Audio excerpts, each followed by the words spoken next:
Bonsoir à toutes et à tous. Alors on va pas vous refaire le laïus sur le référendum d'initiative citoyenne, hein, parce que tout le monde doit déjà bien être au courant, et puis aussi parce que c'est assez chiant à faire en fait.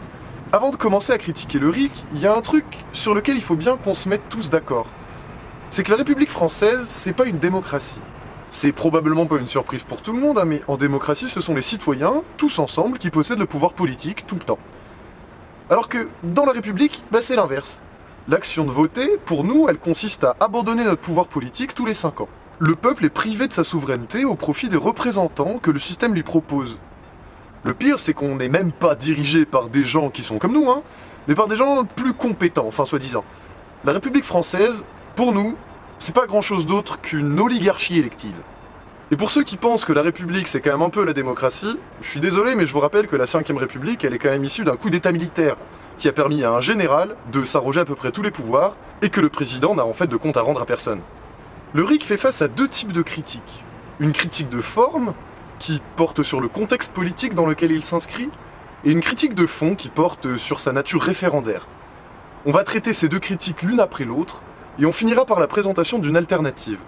Notre objectif ici, c'est de prendre du recul sur le RIC, de vous apporter un regard un peu différent, mais c'est pas du tout, comme le font certains, de sous-entendre que les gens sont cons ou que le référendum, c'est de la merde en boîte. Dire que les gens sont cons, déjà en soi, c'est méprisant, et puis en plus, ça veut rien dire. Enfin, je veux dire, il n'y a pas de critère objectif à la connerie. Non mais enfin, voilà, qui se servent de leurs armes une bonne fois, écoutez, ça suffit. Ah si, oui, sauf pour Luc Ferry, ça c'est vrai. Et d'ailleurs, soutenir l'inverse, c'est-à-dire que les gens sont tous très avertis et capables de prendre les bonnes décisions, c'est tout aussi faux. Je vous rappelle qu'on a quand même eu un second tour des présidentielles, Macron-Le Pen, hein, un ancien banquier ultralibéral contre la fille d'un multimillionnaire. Tous les deux qui se trimballent des affaires de détournement et de corruption à n'en plus finir, faudrait quand même pas l'oublier ça.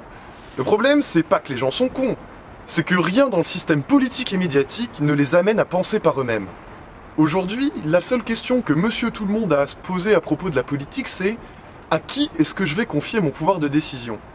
Et pour y répondre, Monsieur Tout-le-Monde, il compte sur les médias qui organisent des débats entre tribuns, donnent la parole à des experts ou des éditorialistes, qui ne cherchent pas à nous faire réfléchir mais à nous convaincre.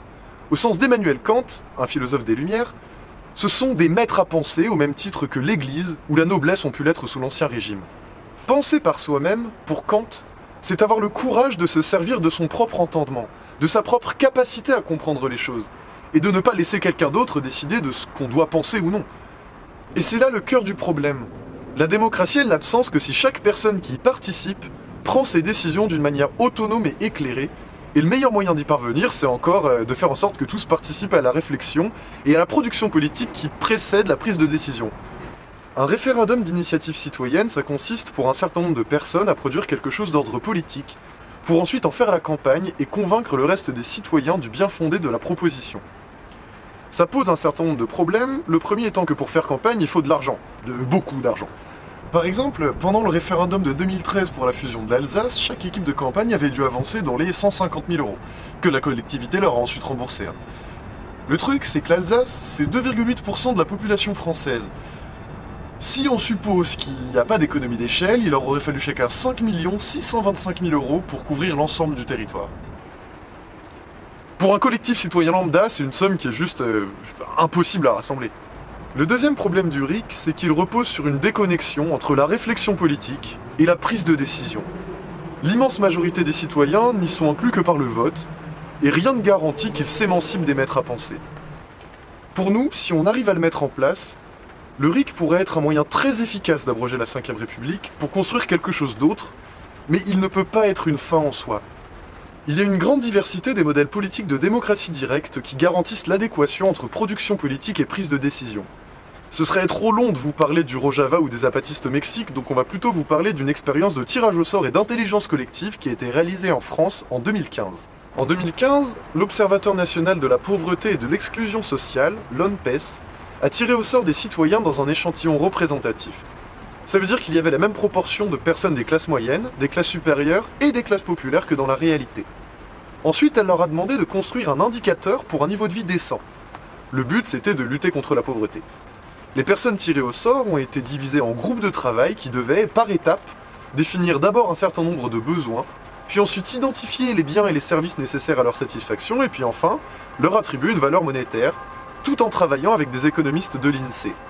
Un groupe de travail, c'est 8 à 10 personnes, et ils ont été renouvelés à chaque étape pour éviter qu'une forme d'autorité se développe entre les individus qui les composent.